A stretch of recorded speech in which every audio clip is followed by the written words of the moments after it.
What is up, everybody? Welcome back to another episode of Unorthodox Otaku Guy. So, yes, this is a late video of this amiibo coming out, but that's because I was being patient. I did grab one of these from the recent restock of these. Yes, there is a restock of these. Do not pay any upcharging on these figures or go out to hunt anyone. They are available. They're at GameStops, Best Buys, and whatnot.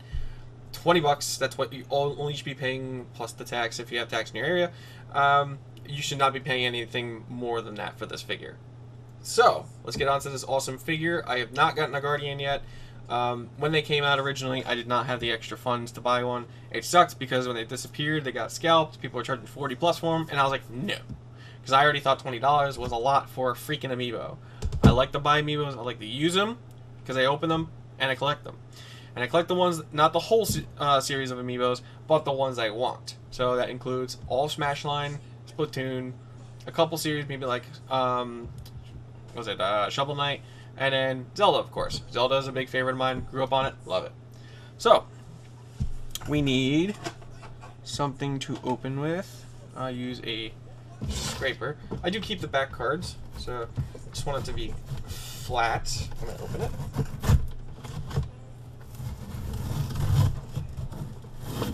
Alright. Now that we got at least a flat slit there, go on to this. This is a massive amiibo, by the way. It is coming in a really big box. If you do not know the original size of amiibos, they're roughly about half of this and not as thick as this. This is a huge amiibo. It's not as big as the recent one, which set a bigger one for an actual physical amiibo was the Detective Pikachu. Even though technically Mega Yarn Yoshi is an amiibo and he's even bigger, he was massive. I kind of felt like he was more like a stuffed animal than an amiibo, even though he had amiibo capabilities. So, this is definitely, I would say, if on a realistic scale, the third largest amiibo, maybe. It's massive. And it's cool because I've always wanted to play with this because it's got movable legs. I think that's really cool. And it's actually going to be used for photography. That's the biggest thing about this. I've actually taken a really nice shot before of an amiibo, and it got really good praise before. And, you know, it shocked me because I was just like, yeah, that's an amiibo. And I took a really nice shot with it. Captured a lot of great emotion in the shot, great colors, vivid blacks, everything. So, this guy is enormous, and I'm really looking forward to it. And they posed it really cool in the box even, because as they advertise it, these legs move. So, when they put them in the box, they pose them with like the arms in like great positions. They actually made it look very aesthetically pleasing for every single one. Like, that's awesome. So let's pull this guy out. They gave him even like this paper printout here, a grass base around him, like stone cobble and whatnot. That's really cool. I definitely think that this is like an over-the-top amiibo.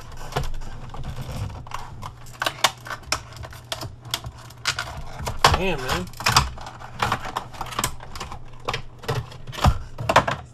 This thing's packed.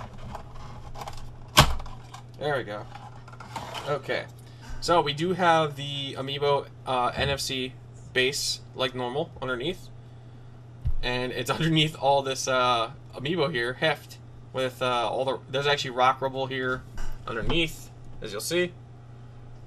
It's kind of like a nice tilted angle. You have the Guardian head. The Guardian head is static. It is in position. You can't rotate it. Do not try. You will break his head off.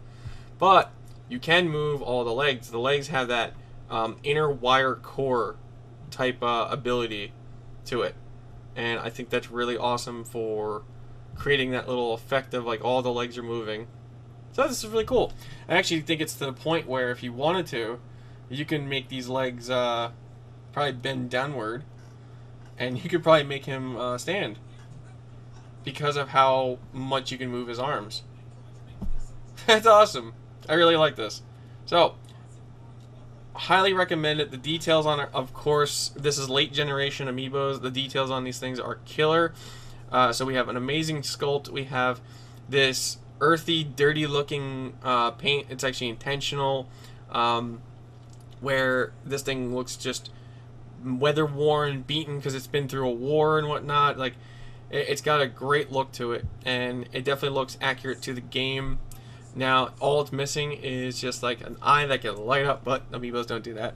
I said don't take it into a negative. But I'm just saying, like, in terms of how good this thing looks, Nintendo definitely has the Amiibo game down on point. For spending the amount of money on it, it's really high. At $20, these guys are really expensive. This is really, in my opinion, overpriced. But it is also game content on top of a badass figure. So, you weigh in the usefulness of how awesome this figure really is. It's Zelda collectible, so then it's got that after disappearance tax on it. So once you can't get it, it's worth more, guaranteed. Doesn't matter how many they printed, it's just got Zelda tax on it. Zelda's gotten to be that iconic thing where, like, you can't not have a Zelda tax. I just call it Zelda tax at this point. But these are also useful for other games as well. You may run into other games where they can take an amiibo like this and it can do something else in another game. So it has pretty open possibilities, especially because both the Wii U, the 3DS, and the Switch actually have NFC capabilities to read amiibos. So you have multiple console usage and multiple game usage out of something like this, and then it looks really damn awesome at the same time. So in my terms of usage, this is also photography usage too, because of how good it looks. And then I got the ability to articulate legs, fully articulating legs on these where they hold position. That is a big selling point there. Otherwise, I probably would not have bought this. Kind of like how I did not buy the Detective Pikachu. As much as I want it, and I really like Pokemon, I just can't justify the fact that that's a $30 figure of that, and he does not articulate. It's just a big-ass, oversized figure. I honestly think for Detective Pikachu, that should have just been the same damn size figure as the rest of the Amiibos, with his expression, his hat, everything. There's no need to be that big. I think it was just a purpose cash grab. So, on that bombshell, in terms of the Guardian, is it worth the $20 price tag? I would say yes, just because of the fact that these legs all articulate, hold position, and how good it looks, and then the usefulness of the actual figure itself. Do I want to admit that it's worth $20? No. I don't want to admit that it's worth $20. I don't want it to be worth $20, because I don't think it should be worth $20. But it is. And you know what? If you don't get it at 20, it's going to be worth 40. Like, that's just how the Zelda game works in terms of Zelda tax.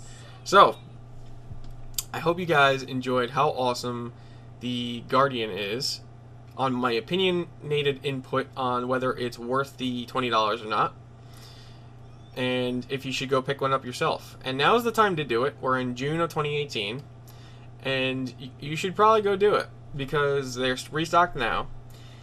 Get it before you regret it, because that's literally that's one of my sayings. Get it before you regret it, because there is going to be that regret later on of, oh man, I saw that, you know, I had the money, I could have got it, and now it costs like $40, sometimes even $80.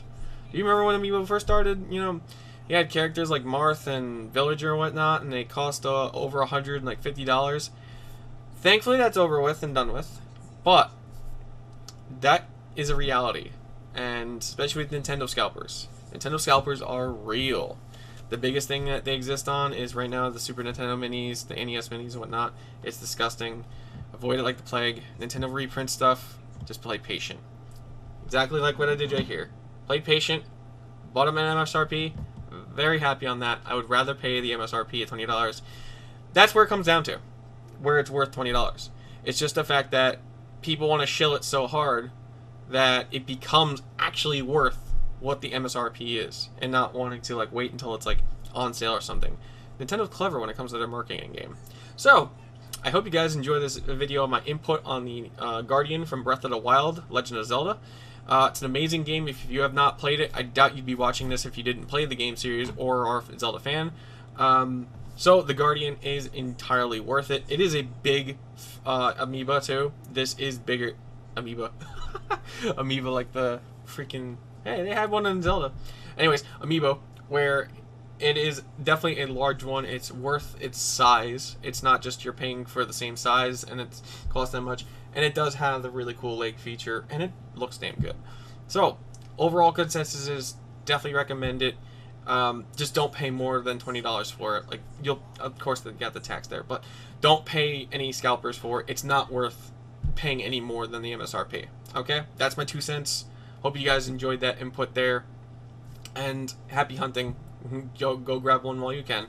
So thank you guys so much for watching this episode. Check out more cool stuff. I always have great heartfelt opinions on and reviews on unboxings and stuff like that for figures and other otaku related culture. So please check back in. You'll see something very, very soon. Until the next time you see me, don't forget to stay unorthodox.